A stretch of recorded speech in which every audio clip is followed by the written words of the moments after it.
वंदे मातरम साथियों, आज एक विषय था जो बहुत दिनों से मीडिया दिखा दिखा कर सबको डरा रहा है। वो ये था कि शमशान घाटों के बाहर जो है लाइन लगी हुई है और लोगों को जो है लाशें जलाने के लिए जो है वो लाइन नंबर लगकर जो है वो बैठना पड़ रहा है।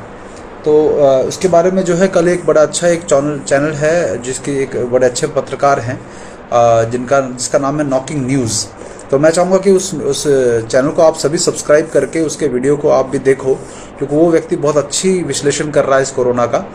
उन्होंने कल एक बात बताई कि ये जो विषय है पूरा का पूरा, जिस विषय में आपका लाइनें लगी हुई जो दिखा रहा है पूरा का पूरा मीडिया, वो उसका एक बहुत बड़ा कारण है कि उन्होंने निगमबोध घाट के जो अध्यक्ष हैं, कोई गुप्ता करके हैं, उनसे बिल्कुल सामने उन्होंने साक्षात्कार किया, उनका इंटरव्यू किया। तो बात एक बड़ी अजीब सी खुल के सामने आई। वो ये आई कि जो लाइनें लगी हुई हैं वो इस कारण से लगी हैं कि जितने भी हॉस्पिटल हैं उन हॉस्पिटलों में जो भी कोरोना के कारण मरता है व्यक्ति, उस कोरोना जो पेशेंट है, तो पहली बात तो ये कि उस पर्टिकुलर एक हॉस्पिटल के लिए शमशान घाट नियुक्त किए गए हैं कि उसको वहीं जाकर जलाया जाएगा। ये सबसे बड़ा एक कारण है। उसमें क्या हो रहा है कि मान लीजिए कि अगर कोई एम्स में मर रहा है, कोई सफदरजंग में मर रहा है, कोई यमुना पार किसी हॉस्पिटल में मर रहा है, कोई गंगाराम में मर रहा है, तो उसके लिए नियुक्त किया गया है कि उसकी जो लाश है वो, क्योंकि उसमें उसके परिजनों को बैठने की आज्ञा नहीं है उस एम्बुलेंस के अंदर जिसमें वो लाश लेके जाते हैं शमशान घाट तक। सगे संबंधी जो हैं अलग से वो करके लाते हैं, गाड़ी करके जाते हैं, वहाँ पहुँचते हैं। लेकिन इन लोगों को नियुक्त किया हुआ है कि इस हॉस्पिटल की सारी लाशें वहीं जाएंगी, वो चाहे कोरोना हो चाहे नॉन कोरोना हो। और बड़ी बात है, अगर कोरोना वाली लाश होती है तो जो नॉन कोरोना वाले तो ऑब्वियसली वो आसपास जलाते हैं, लेकिन कोरोना वाली लाश को दिल्ली से बाहर ले जाने की भी इजाज़त नहीं है। तो पहले क्या होता था कि मान लीजिए कोई 100 किलोमीटर 200 किलोमीटर दूर का कोई पेशेंट होता था जिसकी डेथ एम्स में या सफदरजंग या दिल्ली के किसी हॉस्पिटल में, सरकारी हॉस्पिटल में जहाँ भी हो जाती थी, वो उसकी लाश को उसके जो है उसके शरीर को लेकर जो है पार्थिव शरीर को लेकर जाता था अपने गांव या अपने शहर जो भी जाता था आसपास। लेकिन अब क्या हो रहा है, उन कोरोना का यदि पेशेंट घोषित होता है मरे हुए में कि भाई वो मर गया है, तो कोरोना का पेशेंट मतलब कोरोना पॉजिटिव होकर हो जाता है, तो उसकी लाश को पूरा पैक करके वैसा का वैसा जलाने की व्यवस्था कर दी जाती है, तो दिल्ली से बाहर नहीं जाने दिया जाता। तो वो सारी की सारी जो है वो जलने के लिए चिताएं जो हैं वो दिल्ली में ही, उसमें निगमबोध पे भी प्रेशर हो गया है बहुत, इसलिए वहाँ लाइन लगी हुई है। तो आप देखो ये कितनी बड़ी एक ये इन्होंने व्यवस्था जो बनाई, उसका फ़ायदा मीडिया डर फैलाने के लिए प्रयोग कर रहा है। तो आप सब लोग इसलिए मीडिया की किसी भी चीज़ पर यकीन मत करिए। ये लोग जो है इतने बदमाश हैं, इतने ख़तरनाक हैं कि ये कोरोना से भी जो लोग मर रहे हैं वो भी आपने देख लिया होगा। कई हॉस्पिटलों के जो वीडियो आ रहे हैं कि यदि किसी को अभी एक मैं इंदौर के किसी व्यक्ति का ऑडियो सुन रहा था, उसका भी मैं थोड़ी देर में शेयर करूंगा। उस ऑडियो में ये दिखाया गया है कि वो व्यक्ति अपने दोस्त को फ़ोन करके ये बोल रहा है कि मैंने रात में यहाँ से भागने की कोशिश कर रहा था, तो मैं जैसे गया तो वहाँ पर उसके मुख्य एक डॉक्टर कोई बंसल है, उसका फ़ोन जो है नर्स के पास आया और नर्स को बोल रहा था कि इनके जो है ऑर्गन्स निकालने हैं। तो वो कह रहा है कि जितने भी ये लोग जो है, क्योंकि ऑर्गन निकालने के बाद पैक करके बॉडी दी जाएगी और कोरोना पॉजिटिव घोषित कर दिया जाएगा, तो कोई देख भी नहीं सकता उसको, तो पता भी नहीं चलेगा कि किसने अंग निकाले हैं या क्या किया है। तो इस तरह से वो जब मरने के बाद जो सीधा शमशान घाट में जला दिया जाएगा, तो आपको पता भी नहीं चलेगा कि आपका सगे संबंधी जो है उसको वास्तव में कोरोना था, उसके अंग निकाले गए या क्या किया गया है। तो दोस्तों ये छोटा सा वीडियो मैंने इसलिए बनाया क्योंकि आप ये देख लो, मुझे बहुत फ़ोन आ रहे हैं और लोगों के जो डर रहे हैं कि अभी हमारे माता पिता को बार बार ये जो सरकारी तंत्र के जो लोग हैं बार बार आके वैक्सीनेशन के लिए मजबूर करें, बार बार आके रोज़ आते हैं, अरे लेके चलो ना, कोई बात नहीं, हमने भी लगवाया। जैसे क्रेडिट कार्ड बेचते हैं ना, लोन बेचते हैं, क्रेडिट कार्ड बेचते हैं, या कोई बैंक का कोई प्रोडक्ट बेचते हैं, जो बार बार सेल्स के लिए कॉल करते हैं, सर आपको कोई गाड़ी बेचनी है, सर आपको लोन लेना है क्या, सर आपको क्रेडिट कार्ड लेना है क्या। एग्जैक्टली वही अप्रोच ये कर रहे हैं कि रोज़ जाओ उनको कन्विंस करो, क्योंकि अगर किसी ने भी वैक्सीनेशन नहीं लगवाया तो इनका भी टारगेट और नहीं पूरा होगा, इनकी भी प्रोडक्टिविटी ज़ीरो गिनी जाएगी। तो आप ये ध्यान रखिए, इन सेल्समैन को, ये आपके हेल्थ के भले के लिए नहीं आ रहे हैं, इन सेल्समैनों को लात मार के भगाओ ये घरों से, क्योंकि ये लोग ये जताने की कोशिश कर रहे हैं कि आपको एक टीका लगाना कंपलसरी है। मैं आज फिर बता रहा हूँ कि मार्च में एक RTI फाइल की गई थी जिसमें ये पूछा गया था कि क्या इस टीकाकरण के बाद या इस टीकाकरण के कारण यदि हमें कोई अपंगता, कोई मृत्यु, या किसी प्रकार की दुर्घटना हमसे होती है हमारे साथ वैक्सीन किसी प्रकार की मतलब इस वैक्सीनेशन के कारण, तो क्या कोई मुआवजा मिलेगा? तो आरटीआई में रिप्लाई आया, निर्माण भवन से आरटीआई की रिप्लाई आया कि आपको किसी प्रकार का मुआवजा लेने का कोई प्रावधान नहीं है, क्योंकि यह टीकाकरण पूरी तरह से स्वैच्छिक है, आप अपनी इच्छा से ले रहे हो। भले ही अखबार में कुछ भी आ जाए, मानना नहीं है, भले ही आपके ये लोग आकर कुछ भी वर्बली बोले, जब तक आपके हाथ में रिटर्न ऑर्डर ना आ जाए। सभी सरकारी जो नौकरी करते हैं मैं उनको भी बोल रहा हूँ, और अदरवाइज़ भी मैं नॉर्मल लोगों को बोल रहा हूँ, इन सेल्समैनों के बहकाव में नहीं आना। ये आपके स्वास्थ्य के लिए नहीं, ये सेल्समैन है सबके सब, तो इनके बहकाव में नहीं आना है, और आप लोगों को इनकी किसी बात में नहीं आना है। क्योंकि कल को ये कह देंगे कि आपका ज़मीन आपकी नहीं है, सरकार की है, आपका पति आपका नहीं है, सरकार का है, आपकी पत्नी भी आपकी नहीं है, आपके बच्चे आपके नहीं है, मान जाएंगे क्या आप? नहीं मानेंगे ना।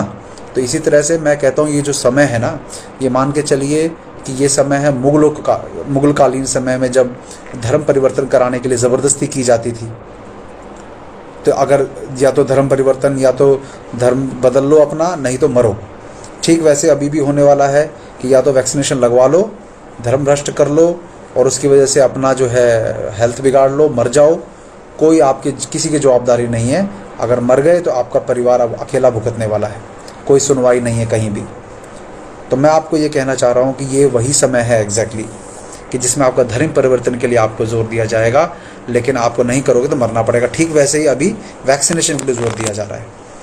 तो ऐसे ही ठीक क्या हुआ, जैसे नसबंदी का टाइम पे इमरजेंसी जब लगी थी भारत में, तो नसबंदी के लिए जिस प्रकार से सरकारी तंत्र ने कुछ चेष्टा की, पकड़ पकड़ के ज़बरदस्ती नसबंदी करवा रहे थे, ये वही तो समय है। आप लोगों को उससे अलग लगता है क्या कुछ?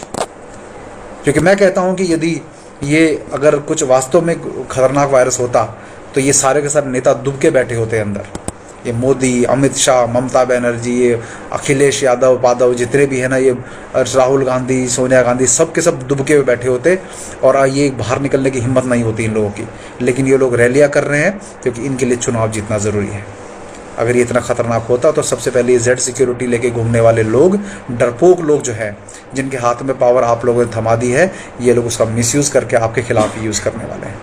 तो मैं कहता हूँ नरसंहार शुरू हो गया है इनके द्वारा। मत डरिए। इस वीडियो को जो है मैं नासामान्य नेता नहीं कहता हूँ, लेकिन इस वीडियो को अधिक से अधिक लोगों तक पहुँचाना है, क्योंकि हम नहीं चाहते कि हम लोग भूखों मरें, या वैक्सीनेशन से मरें, या सरकारी तंत्र में जेल में सड़ के मरें। हम लड़कर मरना पसंद करेंगे।